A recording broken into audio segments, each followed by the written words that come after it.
Stern school of business न्यूयॉर्क York professor of finance Aswath Damodaran ने एक बड़ी चेतावनी दी है भारतीय शेयर बाजार को लेकर, भारतीय इक्विटीज को लेकर। दरअसल उनका कहना है कि अब निवेशकों को सतर्क रहना चाहिए। इस पर भारत की ग्रोथ स्टोरी पर उन्होंने अपनी चिंता व्यक्त की है और उन्होंने चीन से इसका कंपेयर किया है। दरअसल वो कह रहे हैं कि चीन जैसी हाइप नहीं, लेकिन भारत में ग्रोथ स्टोरी को लेके थोड़ा सा हमें उत्साह से बचना चाहिए। जो आप हमेशा सुनते आ रहे हैं कि भारत की ग्रोथ स्टोरी इंटैक्ट है, हम तेजी से ग्रो कर रहे हैं, भारत देश की सबसे तेजी से बढ़ती हुई इकॉनमी है, ऐसी कहानियों से थोड़ा सा सावधान रहने की ज़रूरत है। ये बात वैल्यूएशन गुरु और professor of finance Aswath Damodaran ने कही है। उन्होंने और क्या क्या कहा है, भारत की ग्रोथ स्टोरी पर उन्होंने क्या चेतावनी दी है, निवेशकों को ऐसे में क्या करना चाहिए, और चीन और भारत की तुलना अगर हम करें तो वो किस हद तक सही है शेयर मार्केट के लिहाज से और ग्रोथ के लिहाज से। चलिए सबको समझने की कोशिश करते हैं। नमस्कार, मेरा नाम है सत्यम और आप देख रहे हैं मनी नाइन। सबसे पहले बात करते हैं अश्वथ दामोदरन की चेतावनी की, उनकी चेतावनियों की, उनकी वार्निंग्स की। तो दरअसल उन्होंने एक स्टेटमेंट में ये कहा है कि भारत को चीन 2.0 यानी कि अगला चीन, एशिया का अगला बड़ा नेशन कहना गलत होगा, इस तरीके से देखना गलत होगा। ग्रोथ नैरेटिव से ज़्यादा हमें अपनी इकोनॉमिक फंडामेंटल्स पर ध्यान देना जरूरी है। हम ये नहीं कह सकते कि भारत तेजी से बढ़ती हुई अर्थव्यवस्था है और उसी टाइम पे जब हम रिपोर्ट कर रहे हैं कि हमारी जीडीपी ग्रोथ महज 4% 5% रह रही है, ग्रोथ में गिरावट देखने को मिल रही है। तो ऐसे में आपको फंडामेंटल इकोनॉमिक वैल्यूज़ पर ध्यान देने की ज़रूरत है और ग्रोथ स्टोरी जो इंटैक्ट कही जा रही है उस पर ध्यान देने की ज़रूरत है। आगे भी दामोदरन ने क्या कहा, उन्होंने एफआईआईज और डीआईआईज की बढ़ती भागीदारी को लेकर अच्छी बात तो कही है कि ये चीज़ अच्छी है, लेकिन इसको लेकर सतर्क रहना भी जरूरी है। वरना जो अभी मार्केट में फेज चल रहा है, जिसमें हम लगातार देख रहे हैं बिकवाली एफआईआईज की तरफ से आ रही है और शेयर बाजार गिरता जा रहा है, ऐसा हमें आने वाले टाइम में भी दिख सकता है, क्योंकि वो बड़े इन्वेस्टर्स होते हैं और वो अपने डिसीजंस कुछ अलग वैल्यूज़ पे बनाते हैं, लेकिन जो रिटेल निवेशक हैं उनके लिए शेयर बाजार में कैसे इन्वेस्ट किया जाता है वो बिल्कुल ही अलग होता है। ऐसे में सिर्फ एफआईआईज और डीआईआईज का मजबूत होना इस बात का सबूत नहीं है कि भारत की ग्रोथ स्टोरी भी उतनी ही मजबूत है। हालांकि भारत की ग्रोथ स्टोरी को लेकर इन्होंने कुछ नेगेटिव टिप्पणी नहीं की है, लेकिन उन्होंने बोला है कि इसे ओवर हाइप करने की ज़रूरत नहीं है, लॉन्ग टर्म निवेशकों को इससे नुकसान हो सकता है। आप इंडिया की स्टोरी को आप ऐसे ओवर हाइप मत करिए, इसको इतना प्रोजेक्ट मत करिए कि कुछ भी हो भारत आगे बढ़ता जा रहा है, जड़ता है। आपको उसकी प्रॉब्लम्स को एड्रेस करने की ज़रूरत है। सिर्फ नैरेटिव बिल्ड करने से ग्रोथ का मार्केट जो है वो नहीं चलता, क्योंकि जो इन्वेस्टर्स हैं, एफआईआईज और डीआईज हैं, वो आपकी असली कहानी पर इन्वेस्ट करते हैं, ना कि आपके द्वारा सेट किए गए नैरेटिव पे। और इसको समझने के लिए वैल्यूएशन पर ध्यान देना जरूरी है। लॉन्ग टर्म स्ट्रक्चरल ग्रोथ, जो अगेन फंडामेंटल इकोनॉमिक की हम बात कर रहे हैं, तो ऐसे में लॉन्ग टर्म स्ट्रक्चरल ग्रोथ पर फोकस करना बेहद जरूरी है। निवेशकों को इसके ऐसे में थोड़ा सा अलर्ट रहना चाहिए।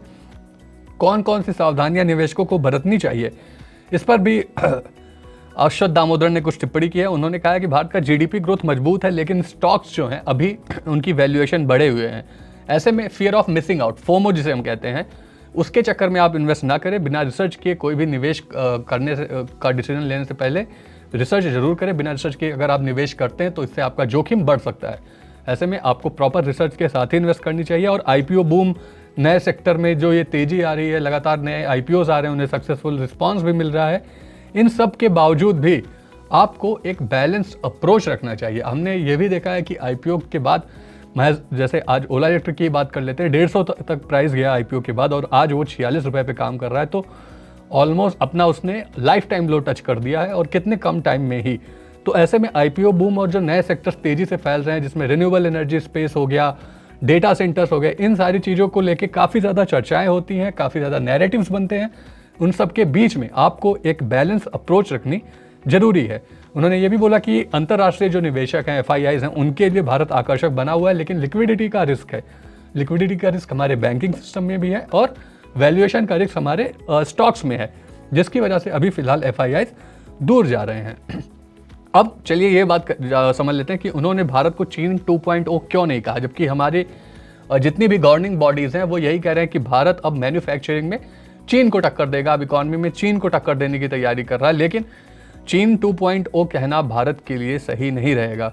इसके पीछे कुछ अहम कारण है और वो है कि चीन की जो ग्रोथ स्टोरी है वो मैन्युफैक्चरिंग और गवर्नमेंट के सपोर्ट पर निर्भर है। वहाँ की इकॉनमी में मैन्युफैक्चरिंग का कॉन्ट्रीब्यूशन बहुत ज़्यादा है।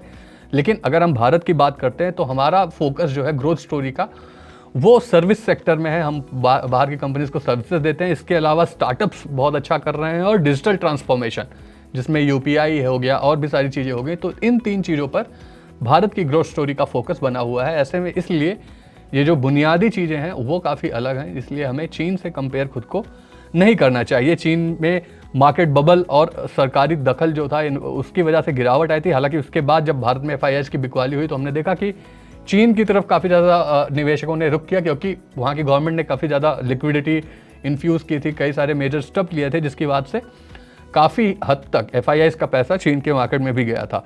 लेकिन अभी वैसा नहीं है, क्योंकि अब हमें अगर चीन से कंपेयर कर रहे हैं तो हमारी मैन्युफैक्चरिंग उनके मुकाबले बहुत ही पीछे है।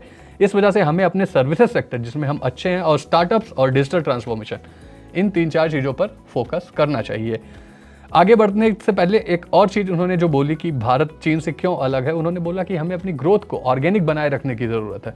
हमें उसके अराउंड नैरेटिव बिल्ड करने की ज़रूरत नहीं है। हमें अपनी ग्रोथ के जो फंडामेंटल वैल्यूज़ हैं उन पे ध्यान रखना ज़रूरी है, वरना ऐसे करेक्शन जो आज हमने देखे वो हमें आने वाले टाइम पे भी बाजार में जो अभी हम देख रहे हैं वो ऐसे करेक्शंस और भी देखने को मिल सकते हैं। ऐसे में निवेशकों को क्या करना चाहिए? सतर्कता तो हो गई, लेकिन आगे की रणनीति कैसे बनाए, तो उसके लिए कुछ पॉइंटर्स मैं आपको बता देता हूं कि ब्लाइंड इन्वेस्टमेंट से अभी आपको बचना चाहिए। स्टॉक्स के फंडामेंटल्स पर ध्यान दें। वैल्यूएशन, जैसे कि इतनी करेक्शन के बाद भी निफ्टी 50 जो यानी कि 50 दिग्गज कंपनीज है उनकी वैल्यूएशन का कंसर्न काफ़ी हद तक खत्म हो गया है। लेकिन जो स्मॉल कैप और मिड कैप की कंपनीज है वहाँ पर वैल्यूएशन अभी भी हाई बने हुए हैं। तो इन सारी चीज़ों को ध्यान में रखिए, इनसे बचिए। क्वालिटी कंपनियों और लॉन्ग टर्म ग्रोथ पर फोकस करिए। मार्केट वैल्यूएशन जब ज़्यादा हो तो ऐसे में आपको सिप के जरिए इन्वेस्ट करना चाहिए और कभी भी आपको एक साथ इन्वेस्टमेंट नहीं करना चाहिए। एक स्टैगर्ड इन्वेस्टमेंट की रणनीति बनाइए। इसके अलावा FIIs फ्लो और ग्लोबल इकोनॉमिक इंडिकेटर्स, इन सारी बातों पर ध्यान रखिए। FIIs flow in the sense कि कौन से सेक्टर में FIIs खरीद रहे हैं, कौन से सेक्टर से वो बच रहे हैं।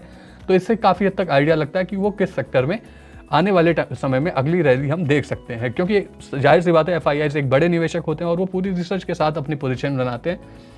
तो ये सारे कुछ इंपॉर्टेंट पॉइंट्स हैं जो रिटेल निवेशकों को ध्यान रखना चाहिए। और ग्रोथ की स्टोरी की अगर हम बात करें तो वो इंटैक्ट बनी हुई है, लेकिन उसके नैरेटिव को बहुत बड़ा करके दिखाने की जरूरत नहीं है, जो अश्वत्थ दामोदरन ने भी जो बात सामने रखी।